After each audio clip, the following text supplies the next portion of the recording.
Bismillahirrahmanirrahim. Assalamualaikum warahmatullahi wabarakatuh. Pagi ini kita nak belajar untuk subjek pendidikan Islam tahun 1 tahun 1 Aisyah, Sekolah Kebangsaan Perempuan dan Daud. Okey, pagi ini kita akan mempelajari beberapa tajuk, iaitu di bawah Al-Quran, membaca kalimah atau ayat yang mengandungi huruf ya dan waw yang bertanda sakinah, iaitu bertanda mati, yang sebelumnya berbaris di atas, iaitu bacaan lin. Kemudian kita akan mempelajari berkaitan dalam ulum. Ulum iaitu di bawah sub bidang ibadah. Kita akan belajar tentang istinja, kepentingan istinja, adab sebelum, semasa dan selepas beristinja. Dan yang terakhir sekali, kita akan mengulang kaji di bahagian Jawi, iaitu tentang suku kata terbuka. Baiklah, pada hari ini adik-adik, kita nak belajar tentang bacaan lin. Bacaan lin, dan adik-adik boleh lihat pada muka surat 21. Pada muka surat 21 adik-adik. Okey. Ataupun boleh lihat di skrin ini. Okey. Dalam bacaan lin, adik-adik boleh bacaan lin pada muka surat 21. Okey. Ada dua huruf. Bacaan lin ada dua huruf. Yang pertama, waw dan ya. Melibatkan huruf waw dan huruf ya. Hukum dia mad lin. Bacaan lin mengandungi ataupun menunjukkan terdapat ni dua huruf saja, iaitu waw dan ya, kedua-duanya bertanda sakinah ataupun bertanda mati. Yang pertama, kita lihat pada kalimah ini. Kalimah yauma. Kalimah yauma. Kalimah yauma, waw bertanda mati. Waw bertanda mati. Dan bacaan dia mengikut sifatnya. Kalau kita lihat di bawah info ni, jika kita baca bersambung atau bacaan wasal, tidak boleh dibaca panjang, hanya kekalkan sifat lin saja. Kita baca dengan kekalkan sifat lin saja, yauma atau yaumi. Kemudian sauti, sauti, qaulan, qaulan, qaulan, zaujin, zaujin, fir'aun, fir'auna. Tetapi jika kita baca dalam keadaan waqaf yang ada tanda berhenti ni, maka kita kena baca dengan kadar panjang 2, 4 atau 6 harakat. Bacaan seperti ini. Wa amanahum min khawf. 2 harakat. Wa amanahum min khawf. 4 harakat atau 6 harakat. Wa amanahum min khawf. 6 harakat. Okey. Kita lihat ya pula. Ya mati sebelumnya berbaris di atas. Bacaan wasal tidak perlu panjang.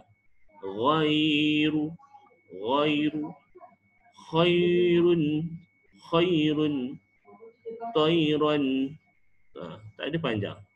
Tetapi jika kita baca dengan waqaf yang ada tanda berhenti ni, maka kita perlu baca dengan kadar harakat yang dibenarkan, 2 atau 4 atau 6 harakat.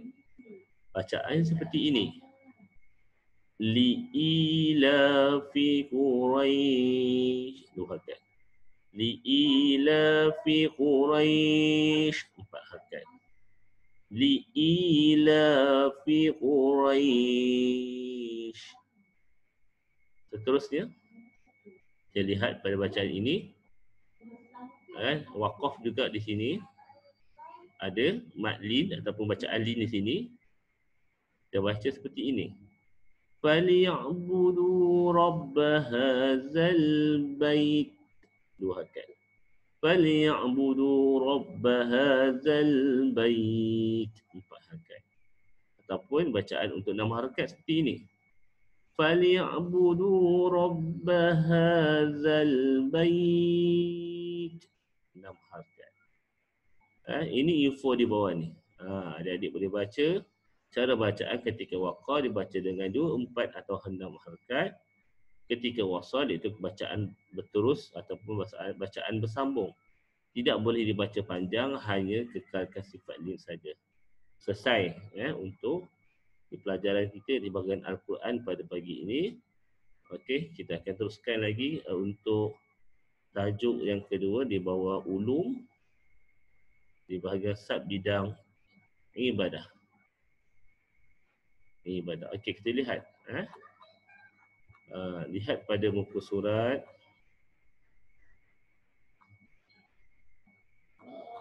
Okey, muka surat. Okey, tak jumpa lagi ni.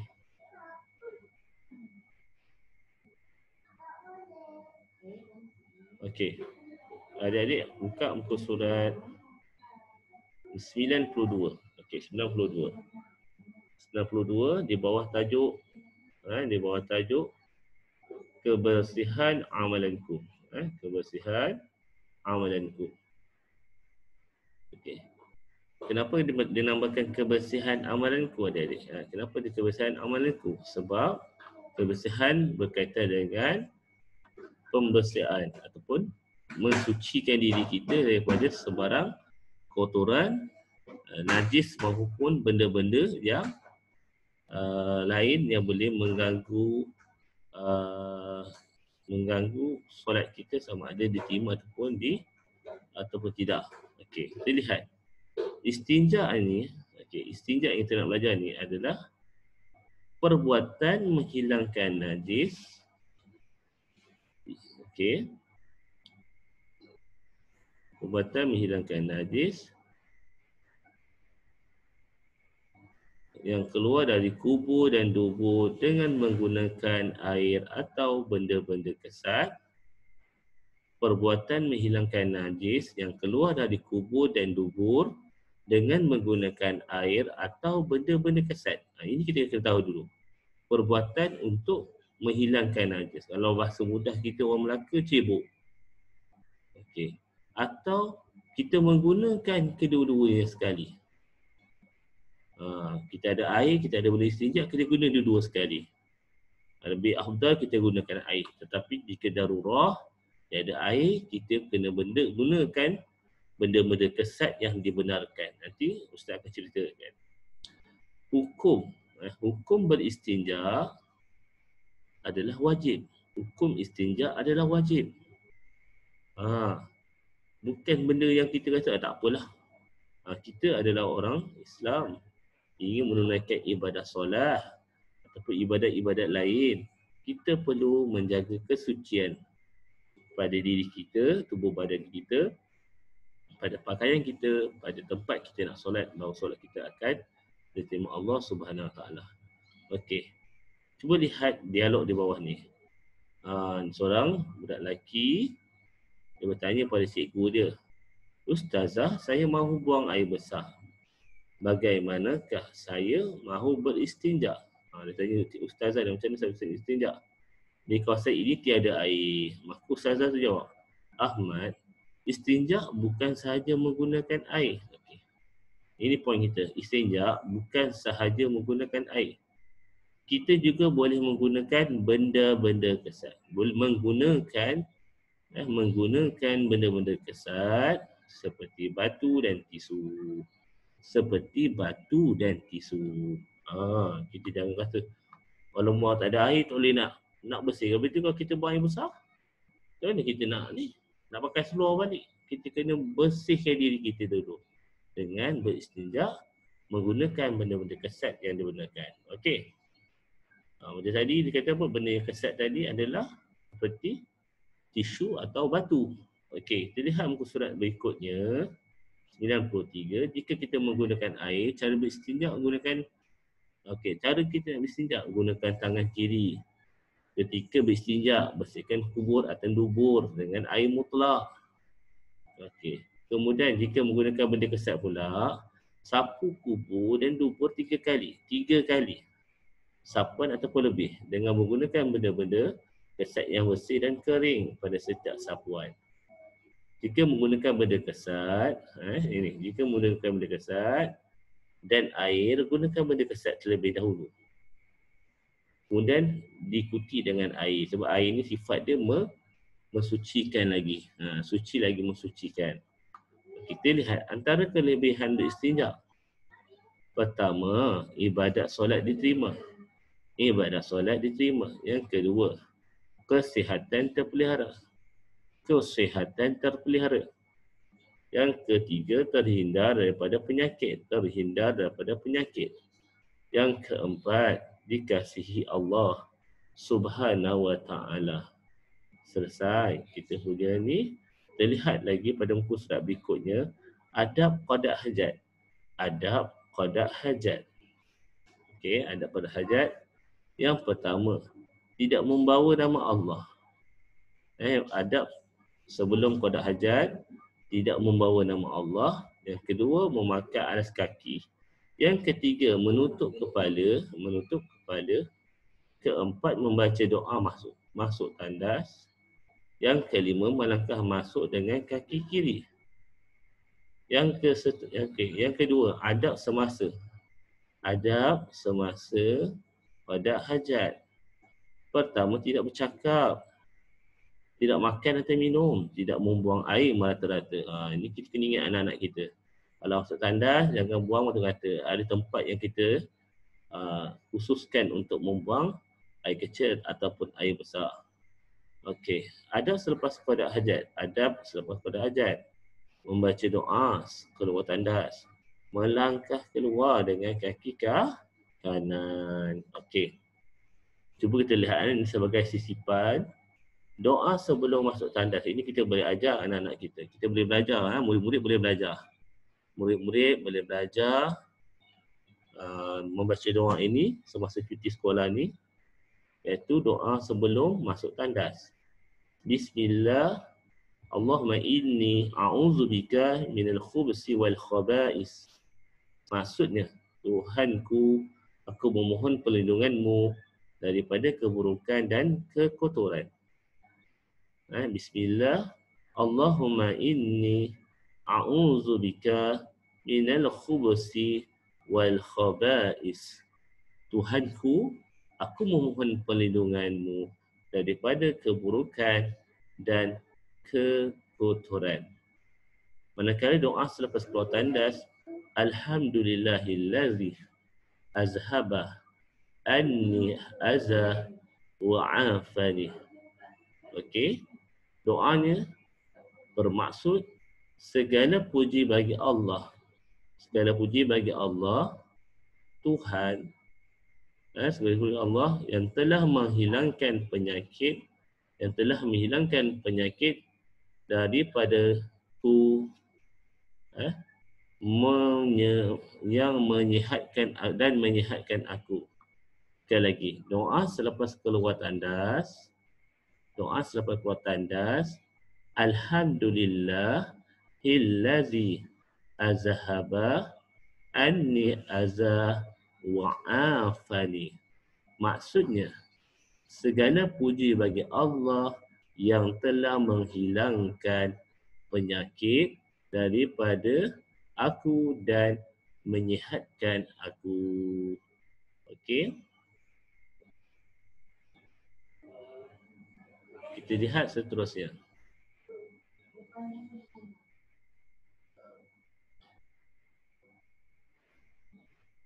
Okey, dah selesai untuk tajuk istinja. Kita pergi kepada tajuk yang terakhir untuk pagi ini, iaitu tajuk suku kata terbuka jawi. Suku kata terbuka jawi. Okey.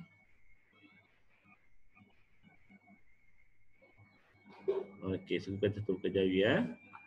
Kita sambung pada minggu lepas, kita dah belajar pengenalan dan juga kita dah belajar tentang beberapa contoh perkataan suku kata terbuka Jawi. Okey. Adik-adik boleh lihat pada muka surat. Okey. Kita masih lagi di awal tajuk ni lagi, iaitu suku kata terbuka. Ni. Adik-adik boleh lihat suku kata terbuka Jawi ni antara, okey, sebelum ni kita kena tahu dalam Jawi terdapat 6. Ada 7 huruf yang tidak boleh bersambung selepas dia. Ada 7 huruf yang tidak boleh bersambung antara dia, iaitu huruf alif, waw, dha, ra, zal, da, za. Okey. Saya ulang semula, ada 7 huruf yang tidak boleh bersambung selepas dia, iaitu yang pertama alif, za, waw, ra, zai, dal, za, dal, za. Ada 7 huruf yang tidak boleh bersambung selepas dia. Maksudnya di sini adik-adik, kalau adik-adik tulis Jawi, tulis suku terbuka Jawi, contoh macam kita lihat muka surat apa ni? Muka surat 60. Okey, dia tulis sini contoh. Ta dengan alif dia boleh bersambung. Ta macam ni. Ta dengan ya boleh bersambung, ta dengan ya. Ta dengan waw boleh bersambung, ta dengan waw. Okey, tak ada masalah. Tetapi kalau adik-adik, ini pun semua diberi contoh yang huruf yang boleh bersambung. Tetapi Jawi ni ada huruf yang tidak boleh bersambung selepas dia. Okey, saya beri contoh. Contoh. Ustaz bagi contoh yang tadi. 7 huruf tadi apa tadi? Okey.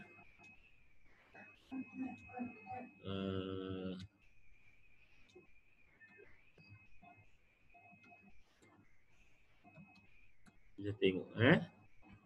Keluar tak huruf ni? Okey.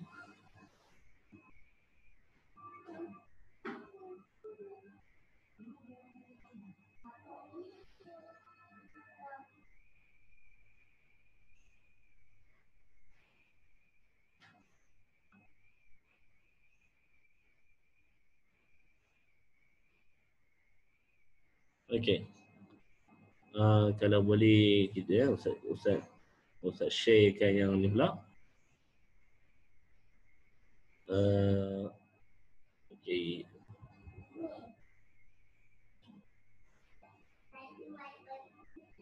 Okey, cuba kita lihat Ustaz share yang lain pula. Ada dalam Ustaz punya komputer. Okey, kita tengok yang ni pula. Okey, lihat. Ini adalah 7 huruf yang tidak boleh bersambung. Ini adalah 7 huruf yang tidak boleh bersambung. Alif, waw, za, dal, za, ra, zal. Alif, waw, za, dal, za, ra, zal. Ini huruf-huruf ni, dia tidak boleh bersambung selepas dia. Dia tidak boleh bersambung selepas dia. Okey. Sebab apa? Kalau kita tengok kalau Ustaz tulis van, V-A, ini suku kata tertutup. Contoh Ustaz tulis dadu. Da-du. Kita tengok. Dia tidak bercantum. Da, alif, dal, waw. Dadu. Tidak bercantum. Sebab apa? Selepas dia tidak, huruf dal ni tidak boleh cantum. Selepas huruf dal tidak boleh cantum. Okey, kalau kita ambil lain. Contoh du. Budu. Okey. Convert. Tengok. Waw. Okey, waw ni sebelum ni boleh bercantum. Tetapi selepas waw, huruf selepas waw ni kita tidak boleh bercantum. Itu yang tadi Ustaz kata, huruf-huruf tadi, yang 7 huruf tadi, selepas ni kita tidak boleh sambungkan dengan huruf Jawi. Okey. Ini untuk asas huruf-huruf Jawi tadi. Okey, kita pergi balik tadi, tajuk kita punya ni, buku teks. Okey. Ini antara perkataan-perkataan Jawi yang adik-adik kena tahu. Suku kata Jawi dia Dua. Sebut dua suku kata. Ba, wa, sa, satu. Dia kalau tadi yang Ustaz sebut tadi, suku kata tertutup, dia macam suku kata tertutup adalah konsonan di depan, konsonan di belakang. Bukan vokal di awal konsonan, di belakang vokal, tidak. Di depan konsonan, di belakang konsonan, itu adalah suku kata tertutup. Okey. Ustaz harap penerangan yang secara mudah ini dapat membantu kamu, insya-Allah. Dan kita akan berjumpa lagi pada kelas yang akan datang. Okey. Saya harap penerangan secara ringkas tentang 3 topik tadi akan dapat membantu kamu untuk menjawab soalan latihan yang Ustaz akan berikan sebentar nanti. Okey, terima kasih. Assalamualaikum warahmatullahi wabarakatuh. Selamat berpuasa untuk hari yang ke-7. Stay at home. Terima kasih.